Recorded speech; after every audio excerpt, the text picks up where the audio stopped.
Ahmedabad cancer સારવાર ક્ષેત્રે 20 વર્ષની સફર પૂર્ણ કરવાના અવસરે એચઓસી વેદાંતાએ કેન્સર કેરના સહયોગથી તેના ફ્લેગશિપ કેન્સર સર્વાઇવર કાર્યક્રમ વિજેતા 2026 સ્ટ્રોંગ માઇન્ડ્સ અગેન્સ્ટ કેન્સરનું આયોજન કર્યું. અમદાવાદમાં યોજાયેલા આ ભાવનાત્મક કાર્યક્રમમાં 250મી વધુ કેન્સર સર્વાઇવર્સ, તેમના પરિવારજનો, કેરગીવર્સ અને આરોગ્ય ક્ષેત્રના નિષ્ણાતો એકત્ર થયા હતા. આ કાર્યક્રમમાં જાણીતા ગુજરાતી અભિનેતા મલ્હાર ઠાકર તથા પ્રસિદ્ધ યુરોલોજિસ્ટ અને પ્રેરણાત્મક વક્તા ડોક્ટર નિમિત ઓઝા વિશિષ્ટ મહેમાન તરીકે ઉપસ્થિત રહ્યા હતા.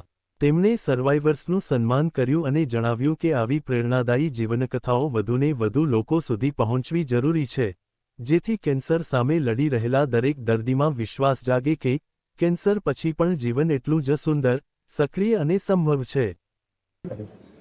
મારું નામ ડૉક્ટર ભાવિન શાહ છે. હું એચઓસી વેદાંતમાં ડાયરેક્ટર અને સિનિયર કન્સલ્ટન્ટ છું, જે કેન્સર અને લોહીના રોગો માટે નો નિષ્ણાત છું.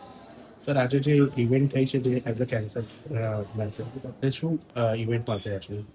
આજે અમે લોકો કેન્સર વિજેતાનો એક પ્રોગ્રામ કરી રહ્યા છે. એચઓસી વેદાંત 20 વર્ષથી અમદાવાદની અંદર કેન્સર અને લોહીના રોગોના પેશન્ટોને સેવા આપી રહ્યું છે.